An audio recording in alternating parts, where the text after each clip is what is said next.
Hi, I'm Mac McCarthy, and I help people with their breakups. And today, I have another breakup story to share. And if you have a breakup story you want to share, please visit writemac.com. Send your story in, and I could give you my take in a video just like this. If you like a private video response where it's not public to everyone like this, and you want to divulge a little bit more, that's a paid service. And if you'd like to book a live coaching session, get everything out there, really dig to the bottom of why your breakup happened and where you're headed, I would suggest you book a live coaching session on FaceTime or Skype.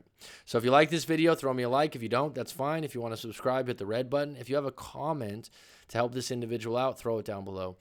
Hey, Mac, love the videos. I am writing to tell you my story. Outstanding. I was involved with a female for about 3 years, and recently it ended on a seriously bad note.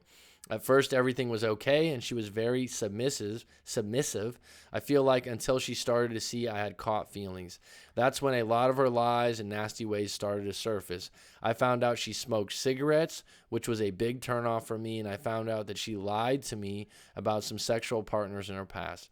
If cigarettes are a no-no for you, and it's something that's going to bother you from the beginning, it's probably going to bother you later on, so you might as well be upfront unless she's going to quit smoking, which most people aren't able to do that just for a relationship.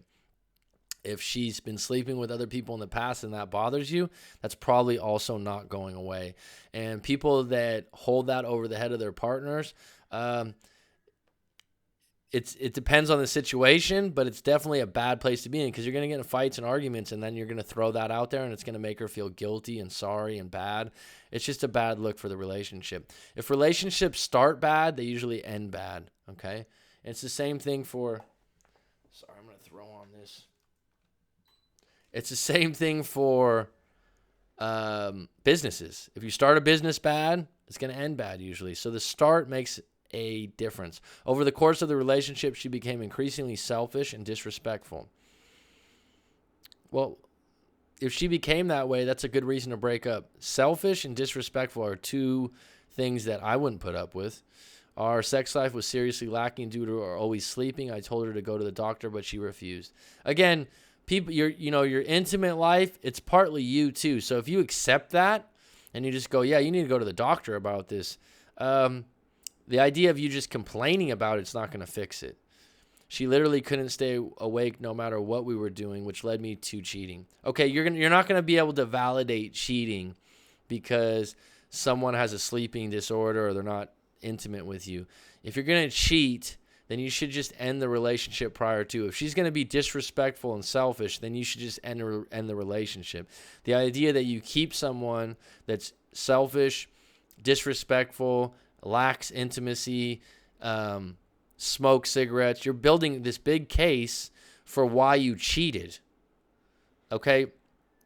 Listen, if you cheated or you didn't cheat, people do it. Validating it with all these things doesn't make it more right. Two rights don't make a wrong.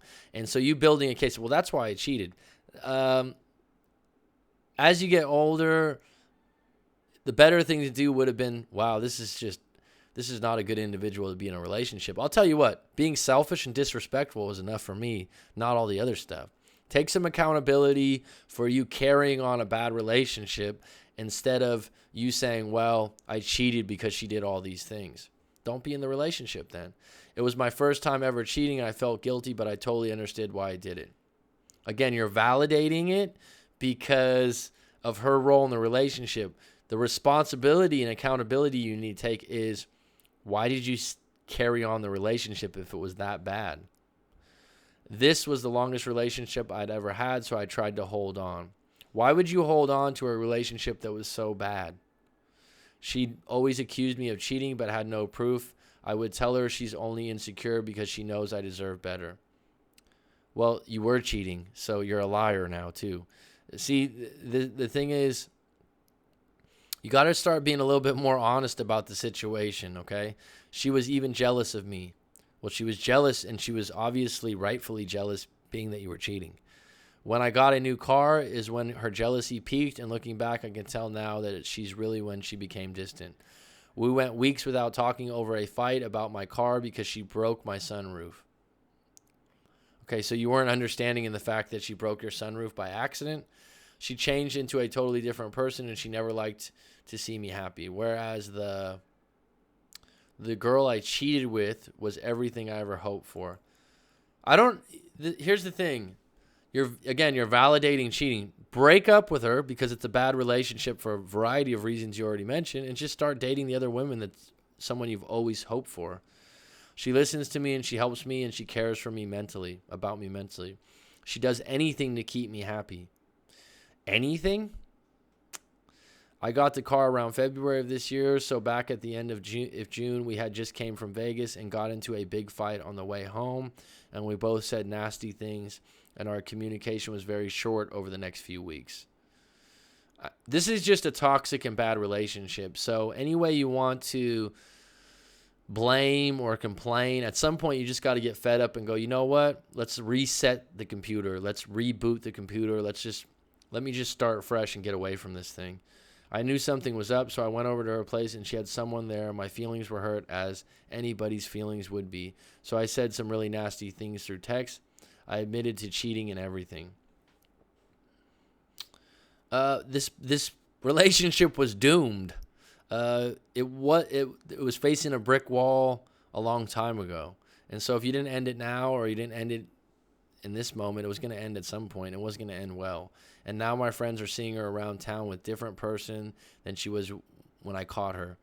Who cares?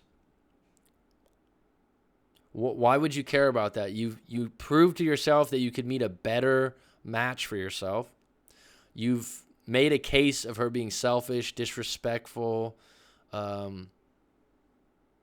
which is enough for me, but not being very intimate, all these other things, and now you're worried about who she's with? If she's with someone else, that's their problem to deal with. And personally, from what you've described, they're not really getting a great catch, which in my opinion, she must have been cheating. You're just assuming that, and that's not a good assumption to make. And bottom line is you were cheating. So what people want to do is they want to project who they are on other people. So deep down inside, you're like, yeah, I know she was cheating. So were you. Right? That would probably make you more comfortable about cheating and less guilty. Correct me if I'm wrong. And I know what I did was wrong, but she had no knowledge of it. What's your thoughts of this? Well, what do you want at this point? You say you got with someone else that was so much better and so great. Why aren't you dating that individual? You say that she's selfish and disrespectful and bad in the bedroom, but you're upset that you broke up. Bottom line is, be thankful that you broke up because it wasn't a good relationship. You shouldn't have been holding on to the relationship. You lied and you cheated, and that's not someone you identify with being, and you're not happy that you did it, and you admitted to it. Now move on, move forward. You don't want to get back in a relationship with this individual, so you shouldn't care about what they're doing now. So I hope that helps you. Please visit writemac.com if you have a breakup story you want to share, or if you'd like to book a live coaching session. Thank you for supporting the channel.